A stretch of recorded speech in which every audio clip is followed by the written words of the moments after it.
Did you know that falling interest rates can actually cost you money if you're not careful? A lot of people don't realize that.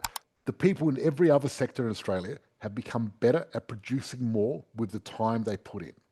But people in construction have become worse and they've actually fallen. So we've got housing demand and then we've got net housing supply. And as you can see at the moment, there's a massive gap. And they expect that gap to close over the next 5 years.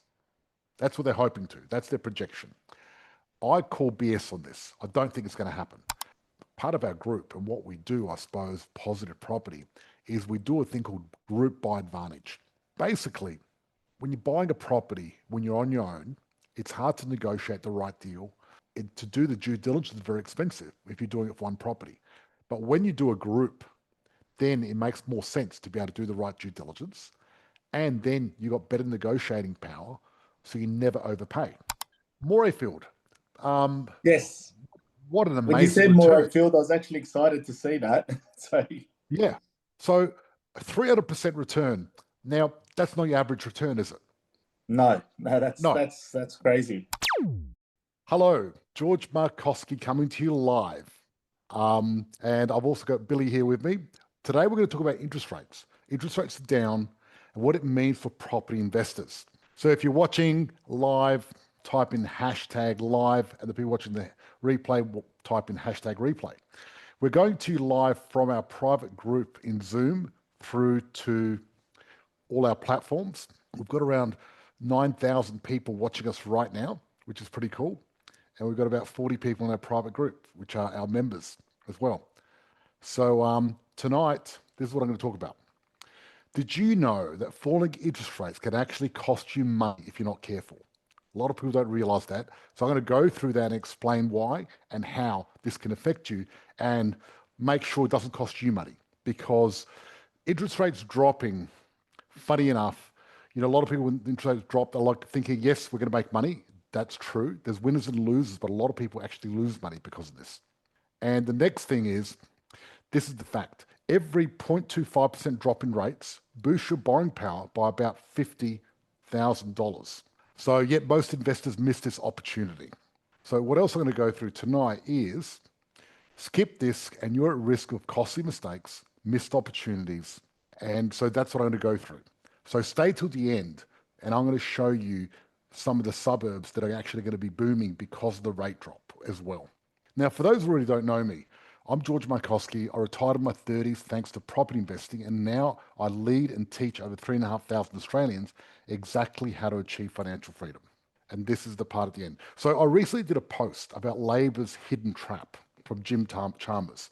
Now, I don't know if a lot of people are familiar with this, but Labor want to tax unrealized gains, right? So let's cut through it. Basically, imagine being taxed on potential increase in your property's value, even though you haven't sold it.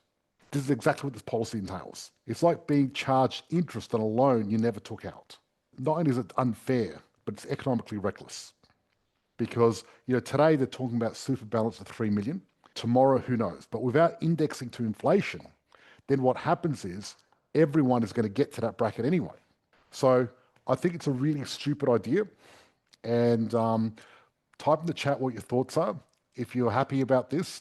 Because, there's some people going, oh, well, they've got $3 million, we should tax them anyway, why not? The thing is, if unrealized gains, the only way to pay the tax is if you haven't got the money, you have to sell your asset. So what happens there is then people start selling the asset, and then you're dropping the value of assets if people have to sell in order to pay for unrealized gains. It just doesn't make sense. Now I'm going to go through the state of the nation. State of the nation. So why Australia sucks at building homes? It's a lot of question. It's a question a lot of people have been asking, and what I'm going to do is I'm going to dive deep and go through this to show you what's happening, and maybe we can find an answer. The government hasn't found an answer, neither has the industry. But while labour productivity across the economy has increased 24% over the last decade, this metric's fallen by 40% in relation to overall housing construction over the same period, and by 25% for detached homes. So what does that mean? Well, the people in every other sector in Australia have become better at producing more with the time they put in. But people in construction have become worse and they've actually fallen, which is fascinating when you think about the rest of the economy, how people have become better. Because you look at the whole economy here and productivity, right? And you look at the black line here, the whole economy, you can see productivity keeps going up as a nation. And the reason productivity keeps going up is because we've got more technology, we've got better systems, we've got more skill, and people just get better at what they do, right? Because you think about it, when you're an apprentice and you start a job, your labor productivity is not going to be too high. But when you become an expert, your labor productivity becomes better. So what that means is basically people get better at what they do. But if you look here at the high density construction, our productivity went right up and then it's just dropped. Dwelling construction, see that blue line, gone right down, and housing construction's gone down. Isn't this fascinating? I've got a theory. This is my theory. The government are doing a lot of big infrastructure projects that are paying big dollars. So what they've done is they've sucked out all the really good talent out of the construction industry, and they've gone into the other place because they can make more money.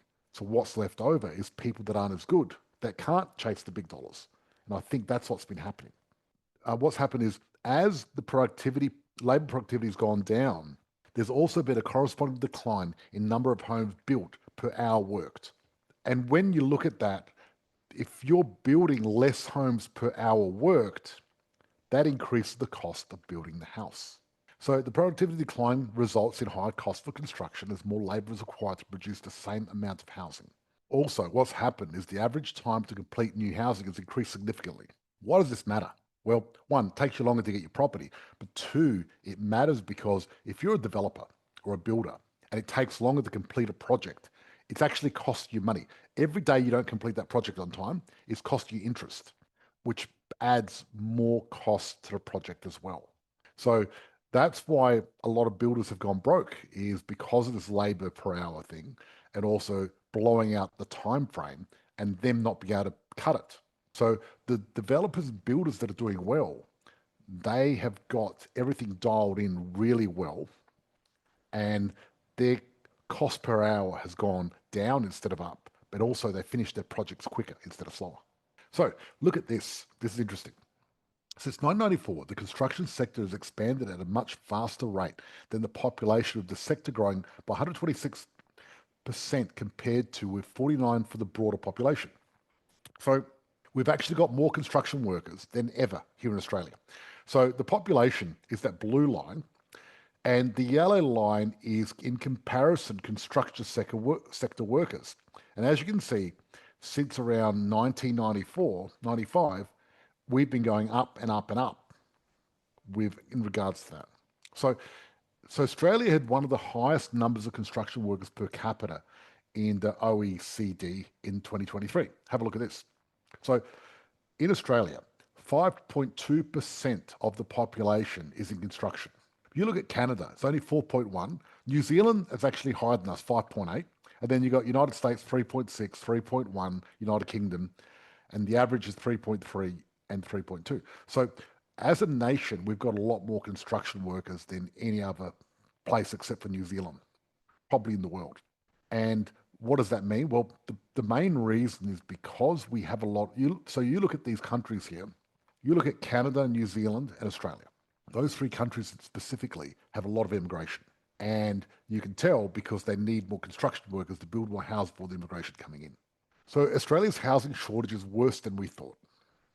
So the rental crisis could last another 15 years due to lack of supply relative to the nation's strong population growth.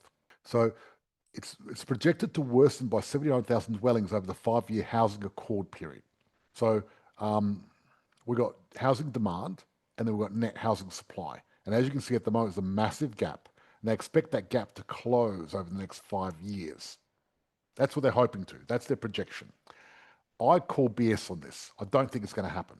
And I'll tell you why it's not going to happen is because we've never hit our target in history, ever.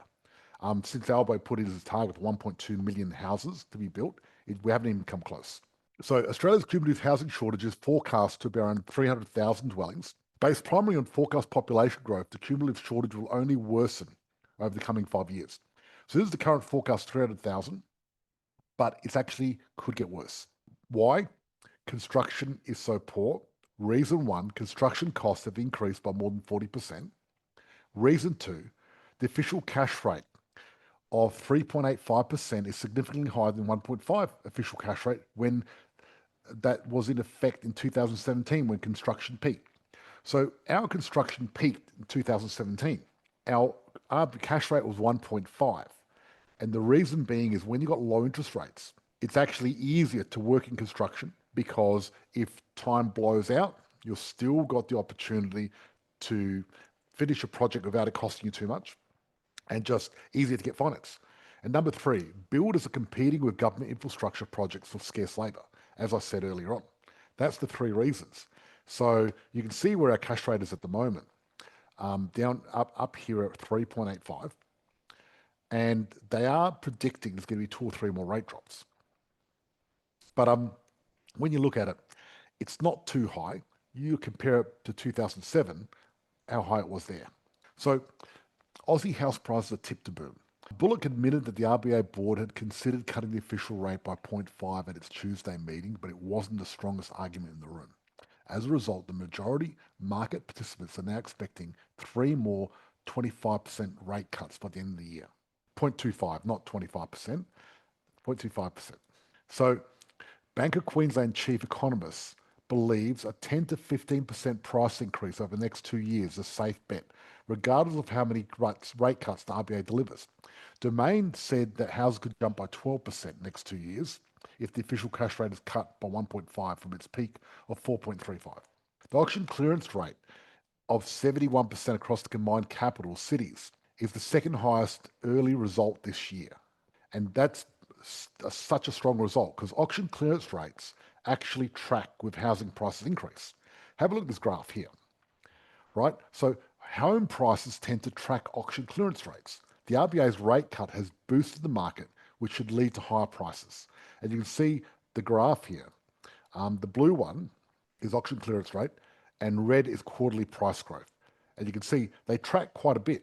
And what happens is when auction clearance rates drop, prices drop. Auction clearance rates go up, prices go up. Now, Sydney challenges the world for the most expensive housing market. Sydney's median house price is $1.69 million at the moment. And you look here, it's the second highest housing market in the world, apparently. But there's a caveat here, which we have to say. So you look at this graph and it's like, oh my God, Sydney's so expensive. And look at that, it's almost as expensive as Hong Kong. The thing is, we're not comparing apples for apples. Australians have much bigger dwelling sizes than anywhere else in the world. So that's another thing we need to consider. So even though our median house price is high, our medium size of house is much bigger as well. So therefore, we're not comparing apples for apples. And I think if you put that in consideration, it wouldn't be that expensive. It's still expensive, but not compared to everyone else like that. So what I want to do is I'm going to go through a few member wins, and then we're going to go into our private group.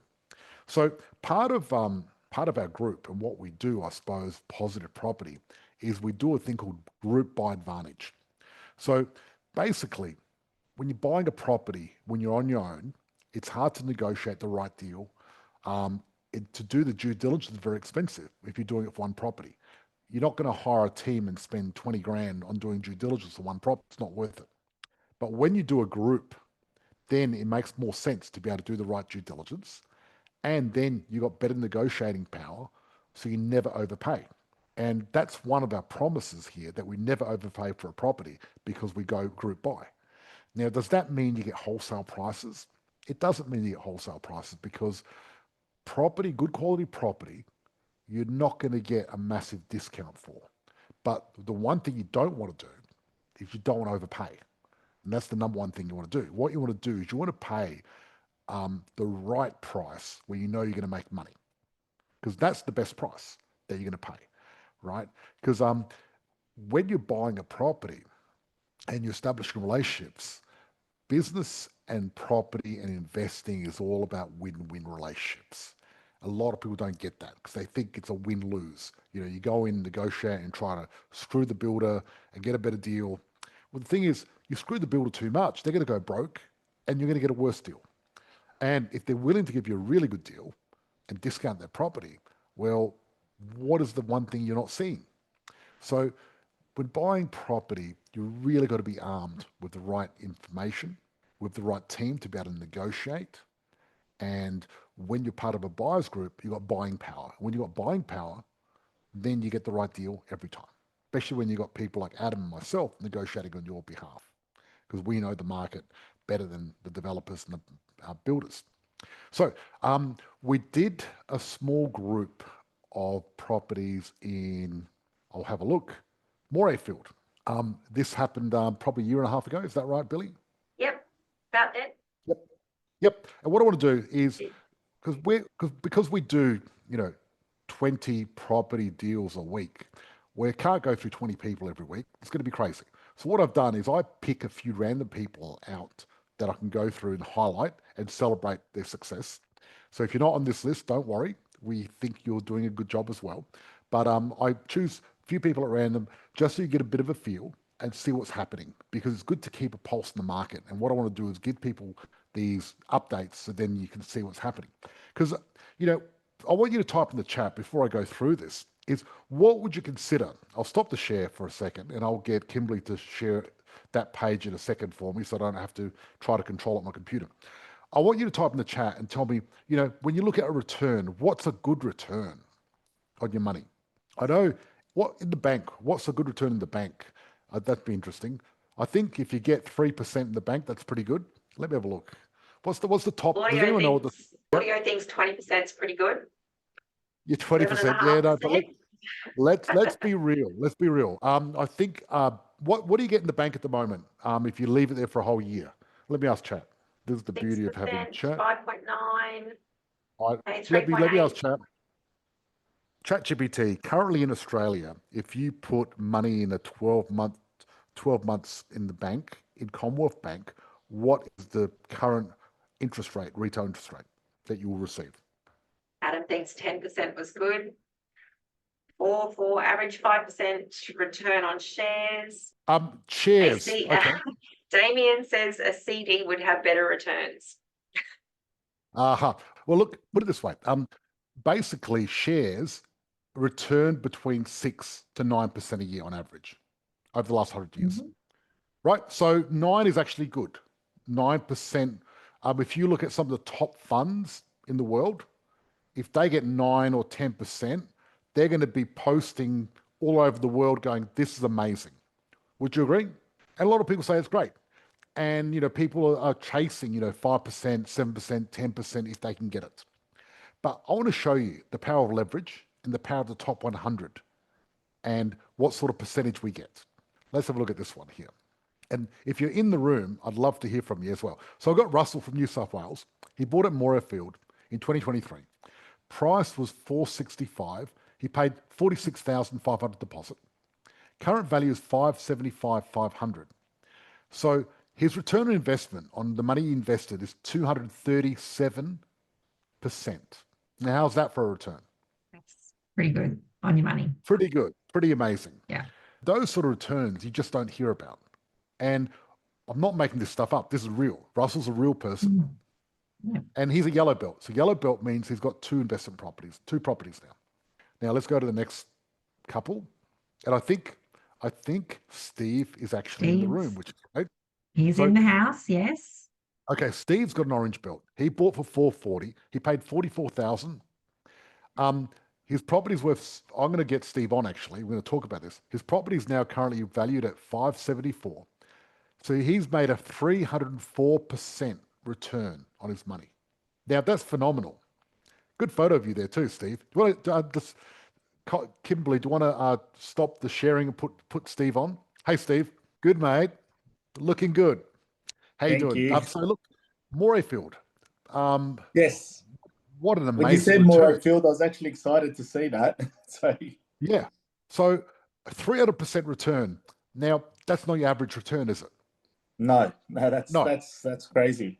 I knew that it had increased by a considerable amount. And it's only been, like you said, a year and a half. So yeah. So 300% in a year and a half is pretty amazing.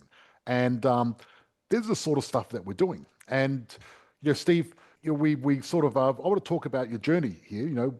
We showed you Morayfield. We did a group buy. You looked at the property. How did you feel about it at the time? Did you think it was a good deal, or you thought it was okay, or you're like skeptical? No, I don't know. I'm just curious. No, definitely. No, I thought it was a good deal. It was in that time period where things started to go up as well, like when it was in completion and everything. So, but it was still a good deal in the end as well. So that was our second property because we had got one in our SMSF. Yep. So no, it's fantastic, and it's doing well. The rent's gone up as well. So yep. Oh, the rents have gone up. So is it now? Is it positive or negative per week? The holding costs. It's still negative, only because of obviously interest rates and everything as well. Yep. And body corporate's gone up and things like that. But but it's still basically at the same negative amount, which is affordable. Okay. Yeah. Okay. Exactly. Because you did the cash flow calculator when you did it, and because what we normally do is we pick the property in the top 100, we do the cash flow calculator, and we go, okay, can you afford it? And I'll say to people, if you can't, don't buy it, because But the thing is, with property, it's all about, because I say to people, if you haven't done this already, your number one goal should be to replace your income through property. That's right. I think that's what a lot of people in our program are doing. And then what you do is calculate how many properties you need, and then you go and buy them. And the thing is, you purchase them, you accumulate investment properties and build your portfolio. And what happens is you build early on as fast as you can, and then sometimes you get stuck and you wait for interest rates to go down and your equity to go up and your rent to go up, and then suddenly you go back in again. And once you got enough properties that's all you need, then you just wait. And they're doing the work in the background, right? It's called passive income, because exactly. How much money did you make out of that one? Do you have that number? Kimberly, do you want to type it in the chat? So we just recently refinanced that one as well. So now it's sitting on its own. It's its own security for the loan, and now we got that equity back. So the equity is back with us in order to get ready for the next one. But I'm kind of veering off because I'm going maybe going to start my own business. So that's getting to a pointy end, which we can have a conversation about afterwards. Another time. Okay, absolutely. I'm happy to talk about it in the private group if you want to, and do some coaching there. I know a lot about business. Yeah, so you've made 134,000 passive income, right? So that's pretty good for doing nothing. Oh, 100%. Yeah, excellent. Okay, thanks 100%. For sharing. I really appreciate it. One quick one. How there's people on our live stream right now watching us, right? And some of them are curious and thinking, is this the real deal? Does George walk his talk? What would you say to him? Definitely, 100%. So we've been there. We met you we went to your live in South Australia. We also went to Bali. We've met all the other members and a lot of other members as well. You definitely walk the walk and talk the talk and hold our hands. Billie is an absolute amazing person and assisting with everything. We can't be over. We're so appreciative with all the help. Basically held our hand through the whole process, and so it's like what you said. It's not a straight line. It's going to go up and down, and you're going to learn and everything from it. But being, I've talked it up. I've referred other people onto the program as well. I think everybody should be looking at that. So excellent. Definitely appreciated for everything. Great, I really appreciate it. Thanks. He's really taken the investor hat and put it on. He's joined the body corporate of Morayfield. I think you might still be on there. Helped save a lot of costs there as well. They were going to do some increases, and being on the body corporate, Steve was able to see that, renegotiate, and stop that from growing exponentially too fast. So it's a great learning thing for you and for other members as well, to really take the reins of your investment and be part of that. Well Mm. done. Yep. Excellent. Yeah, thanks for sharing. Now, for people watching this live, maybe you haven't met Billie before, but Billie's our client success manager, and she basically makes sure shit gets done and nothing gets missed, and you don't miss out on your investment property. So she keeps on the whole thing because it's quite a complicated project. There's not many people like Billie around that can actually put it all together like this. And Nick just mentioned they should cast Billie in bronze. I love it. I like diamonds, darling. Thank you. Oh, No, I'm a next Alicia step. said I'm definitely a next Billie step should get person. gold. No, I understand what you're saying. Billie and bronze, Thank it's sort you. of rhymes. It's great. Excellent. Thanks, Yeah, Steve. Okay, I'm thank going to you. continue on. Thank you. We're going to go through a few more member success, and then we're going to go to our private group. Okay, Dave and Louise, they're on their purple belt. How many properties is purple belt? I'm curious. And they got 559% return. Sorry. 6 properties. Okay, there you go. So there you go. So another great result. And then we might have one more, or that could be the end. Jenna from SA. Jenna is actually one of our coaches. And it's wonderful to see our coaches actually on the program and doing it. So she made a 459% return on her deposit of 44,000 and current value 642. And she's a yellow belt now, which is great. So awesome work by everyone. It's fantastic to take the courage out. And before we end this live stream and go into our private group, I was going to talk about interest rates and why dropping interest rates could cost you money. So dropping interest rates, why they could cost you money. I'll tell you why they cost you money. Because this is what happens. When interest rates go down, the market gets hot and people jump back in. It's already happened. Auction clearance rates are up. And the reason they're up is because interest rates have gone down and market sentiment's gone up. See, what happens is there's a lot of these people out home right now watching this, you watching this now, sitting on the couch or sitting in somewhere, and I call them the armchair investor, where they invest but without actually doing it. And I've got a little story about that because there was a guy he went to Vegas and he wanted to go to Vegas, but he didn't want to lose any money.